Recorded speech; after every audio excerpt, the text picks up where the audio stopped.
namun tak sadar bahwa itu adalah kado ulang tahunnya. Apalagi ia juga sempat sedih karena berpikir tak jadi mendapat hadiah kuda dari sang suami. Dengan mata berkaca-kaca, Lesti pun memeluk hangat Bilar atas hadiah spesial yang diberikannya.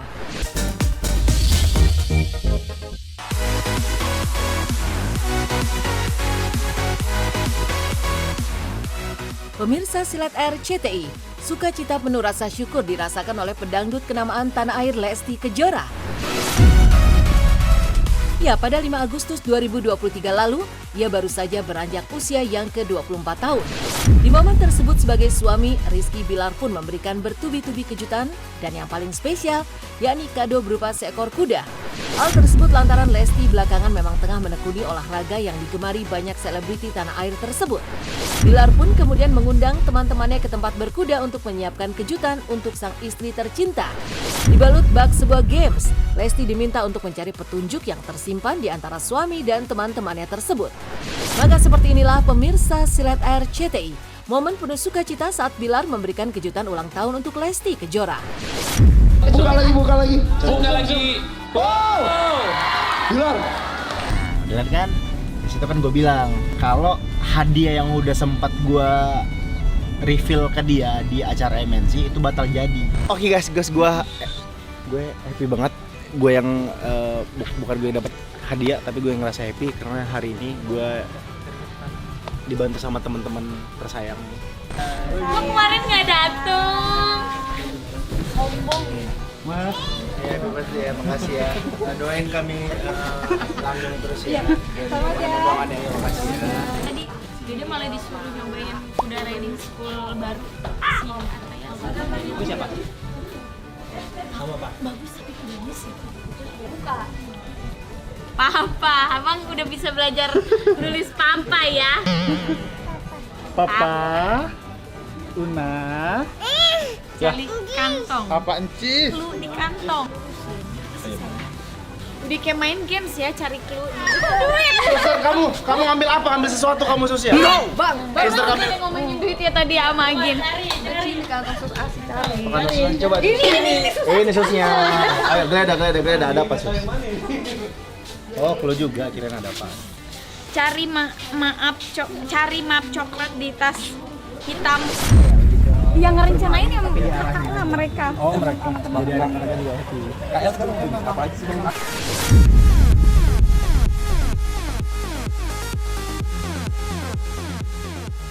Setelah tiba pada petunjuk terakhir, Lesti sampai di sebuah amplop coklat. Saat dibuka, betapa ia bahagia sekaligus terharu. Ternyata Bilar memberikan hadiah kepadanya seekor kuda tunggang. Padahal awalnya ia sudah melihat kuda tersebut, namun tak sadar bahwa itu adalah kado ulang tahunnya. Apalagi ia juga sempat sedih karena berpikir tak jadi mendapat hadiah kuda dari sang suami. Dengan mata berkaca-kaca, Lesti pun memeluk hangat Bilar atas hadiah spesial yang diberikannya. Ini antara uang atau sertifikat rumah kata Kak Bilar. Amin. Kira-kira kamu maunya apa? Sertifikat. Hey.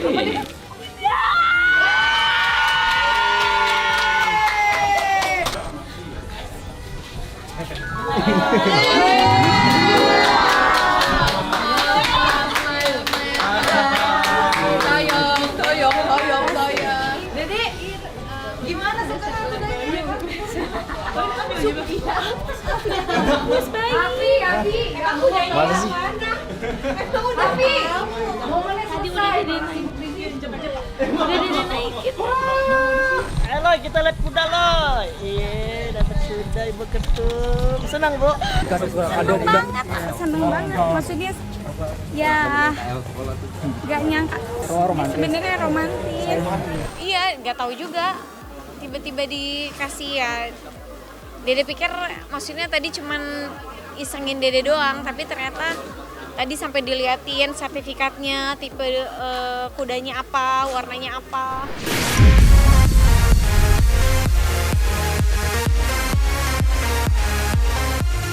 Jauh dari kata curiga, ya Lesti tidak menyangka bahwa sang suami sengaja mendatangkan teman-teman mereka untuk membantu membuat kejutan. Apalagi bahkan sebelum tahu itu adalah hadiah untuknya, Lesti sudah sangat jatuh cinta pada pandangan pertama. Karena itulah, ia sampai menangis bahagia saat akhirnya bertemu dengan kuda hadiah ulang tahunnya tersebut. Saking bahagianya, Lesti pun langsung menamai kudanya dengan nama Kejora. Ore. Ini ya? Iya. Oh, saya cek. Namanya dong. Apa namanya, Les? Kejuaraan. Itu cewek. Jadi angin tuh sebetulnya udah naik dari tadi. Udah. Tapi kok dia nggak curiga angin naiknya cuman sebentar ya? Pasti bakal jadi kuda riding school kesayangan Dede nih, sampai gantinya Lili. Dede bilang gitu dalam hati.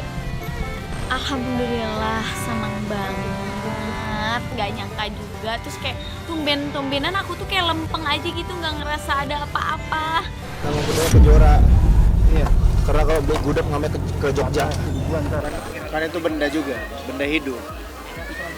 Ya pasti kenapa hal yang kita kasih tentunya kita harus tahu dulu kan apa yang disenangi dan dibutuhkan pasangan. Istri saya tuh pengen kuda karena dia pengen hemat bensin. Jadi kemana-mana tuh naik kuda. Ada tambar penitipan. Atas berkah bertubi-tubi yang diberikan Sang Pencipta, Lesti Kejora juga memilih berbagai kebahagiaan di hari ulang tahunnya dengan anak-anak di sebuah panti asuhan. Sesampainya di sana, Lesti dan Bilar pun disambut dengan berbagai kesenian yang meriah. Tak ketinggalan, mereka pun menggelar berdoa bersama, kemudian potong tumpeng yang ditutup dengan pembagian santunan. Lantas seperti apa harapan dan cita-cita Lesti Kejora di usianya yang kini telah menginjak 24 tahun, baik karir maupun dalam kehidupannya?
Pas di pesantren itu rencananya siapa?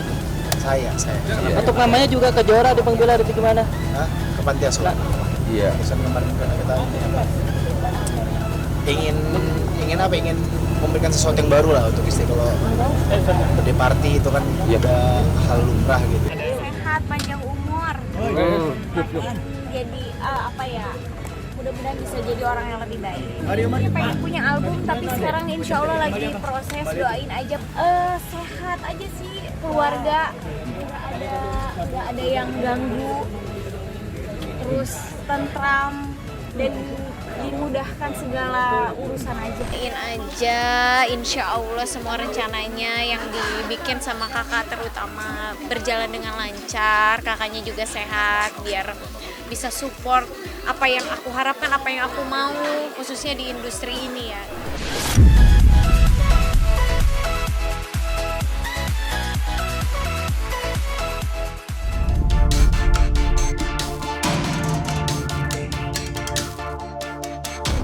Menepikan kebahagiaan Lesti Kejora di hari ulang tahunnya yang penuh sukacita. Di lain kisah, hubungan antara Pinkan Mambo dan putrinya tampaknya masih belum juga menemukan titik perdamaian. Setelah pengakuan mendapat perlakuan tidak menyenangkan dari papa tirinya, sang putri kembali mengungkap hal mengejutkan bahwa dirinya hanya lulusan sekolah dasar. Demi menjaga nama baik sang mama, ia mengaku berbohong ke banyak orang kalau dirinya sekolah homeschooling. Saat ditanya perihal tersebut, Pinkan pun membantahnya dengan tegas. Menurutnya ia selalu menyekolahkan putrinya. Ia bahkan mencari tempat pendidikan yang dapat membuat sang putri nyaman hingga akhirnya homeschooling menjadi pilihan. Lantas siapakah yang benar dan siapakah yang salah? Entahlah. Tapi hal tersebut menuai sorotan keras dari publik. Misal itu sekolah, yang misal bilang itu cuma sampai SD itu salah. Bahwa itu adalah sekolah sampai sekolah terus. Cuma kan misalkan homeschooling, jadi mungkin jenjangnya kan langsung paket A, paket B, paket C, jadi kayak gitu homeschooling. homeschooling ya? Iya homeschooling, karena kan misal dari Amerika. Jadi kalau di sini mau cari kelas 3-nya gitu kan kadang-kadang dia harus tinggal kelas kayak gitu karena aku berpindah negara-negara gitu. Jadi waktu dari Indo ke sana harus jedanya tuh kadang-kadang turun kelas. Waktu itu aku sempat sedih ngelihat misal di satu sekolahan.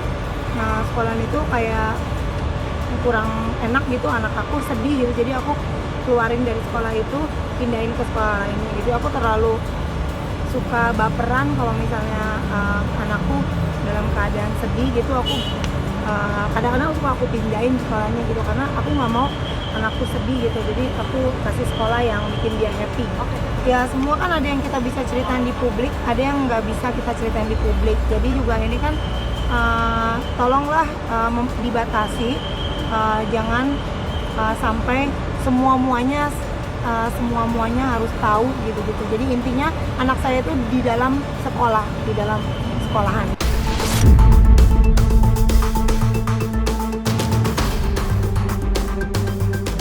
Bertubi-tubi Pinkan Mambo menerima tudingan dari banyak orang. Selain soal sekolah, ia bahkan disebut-sebut sempat menelantarkan anak-anaknya. Hal itu pun langsung dibantah dengan tegas oleh Pinkan. Menurutnya selama ini justru hanyalah dirinya yang berjuang bahkan sampai babak belur. Sedangkan tak ada orang lain yang peduli kepada dirinya. Semua itu dilakukannya hanya demi kelangsungan hidup para buah hati tercinta termasuk sang putri sulung. Oh nggak mungkin banget dong pelantarin anak. Nggak mungkin. Justru yang lain justru hanya saya yang memberikan makan. Nah itu kebalikannya gitu. Justru hanya saya. Kadang-kadang kita dapat bakpao dari tetangga. Kita numpang loh di rumah temen namanya Ci Acen. Makasih udah numpangin kita 4 hari. Michelle juga ditumpangin, kasih kita bakpao, kasih kita koyogi. Ci Acen diberkatin. Terus kita nginepin gitu. Bahkan udah nggak mau ngomong salah lagi. Intinya nggak ada yang mau jelekin anak, sayang sama anak. Michelle juga pasti sayang sama saya. Justru kita dalam keadaan kita susah, semuanya serba susah. Hanya saya yang jualan pisang supaya anak saya bisa makan, itu faktanya. Ya, cuma saya sedikit terganggu dengan pemberitaan bahwa saya tidak bela dia, ibu yang nggak baik, nggak bertanggung jawab dan lain sebagainya. Ya kalau misalnya ada di sini, ya saya mau nanya, dia itu dari kecil sampai besar, emangnya siapa yang kasih makan? Dari saya bercerai sama papa kandungnya Michelle, saya tuh satu-satunya orang dan tidak ada pertolongan. Saya mengalami susah, mengalami senang, hanya saya aja yang biayain Michelle dari kecil. Jadi saya harus menghidupi anak saya 5 loh, dan anak saya tuh bukan cuma Michelle, tapi ada 4 yang lainnya. Dan Michelle ini salah satu anak yang cuma dia doang yang karakternya susah dibilangin.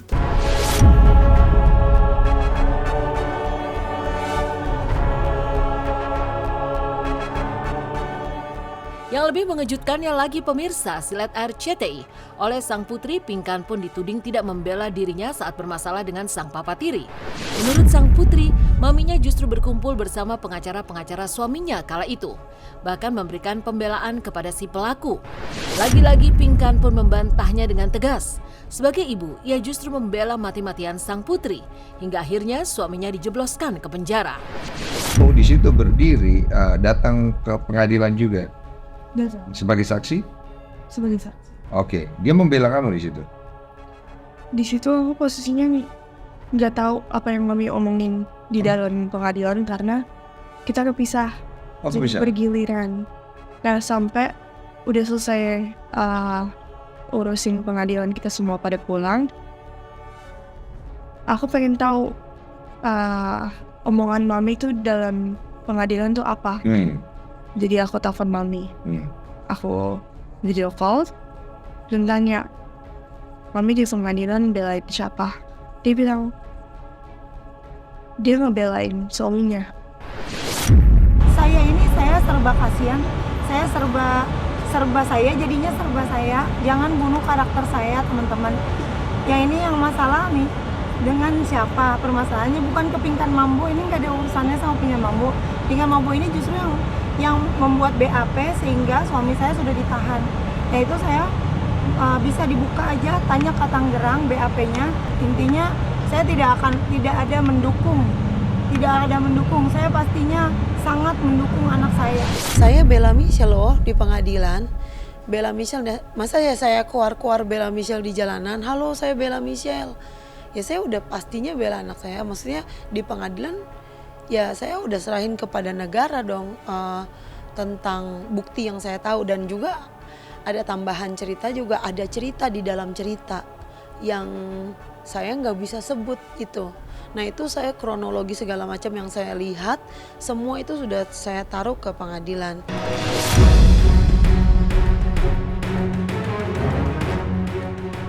Ya, seolah tak ada habisnya, itulah yang tergambarkan dari hubungan Pinkan dan sang putri dengan berbagai argumen yang selama ini mereka berikan di hadapan publik. Bukannya semakin membaik, namun satu persatu masalah internal keluarga mereka seolah terungkap. Di balik semua permasalahan yang kini dihadapi, Pinkan mengaku bahwa tidak ada maksud dirinya untuk berbicara jelek tentang sang putri. Ia hanya ingin memberikan klarifikasi bahwa selama ini dirinya selalu berusaha menjadi ibu yang baik. Dan segala kehebohan itu merupakan sebuah kesalahpahaman atau miskomunikasi. Lantas mengapa Pinkan tidak mencoba menyelesaikan semua perseteruan dengan sang putri secara internal sebelum semuanya menjadi lebih gaduh? Tolonglah jangan julitin saya, tidak ada yang salah. Michelle juga kan anak kecil yang lagi sedih gitu. Jadi aku rasa hanya miskomunikasi dan aku juga nggak akan menjelekkan Michelle juga. Kalau Michelle dugem atau apa, saya juga dugem waktu masih kecil, so what? Padahal ada di HP-nya anak itu ada perdebatan antara di rumah sama Michelle ada. Sampai kita bilang gini, Michelle-nya nggak bisa jawab gitu. Kan pokoknya sampai bilang di WA gitu, Michelle jangan kayak gitu ya sama mami gitu. Karena mami kan kita ini hidup mami doang yang cari uang, dan Michelle jangan kayak gitu. Kalau saya dijelekin lagi, ya itu namanya kasihan saya. Janganlah bunuh karakter saya. Janganlah saudara mudah menghakimi seorang hanya dengar satu cerita. Sementara anak saya ada empat yang lainnya baik banget sama saya, lovely banget. Mereka juga sempat marahin Michelle, kenapa Michelle tega banget gituin mami.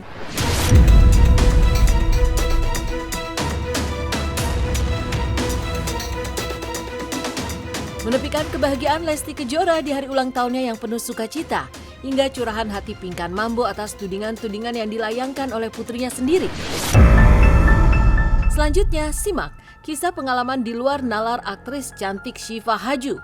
Benarkah ternyata ia memiliki indera keenam dan bisa melihat dimensi tak kasat mata? Seperti apa pula pengalaman-pengalaman menyeramkan yang pernah dialaminya?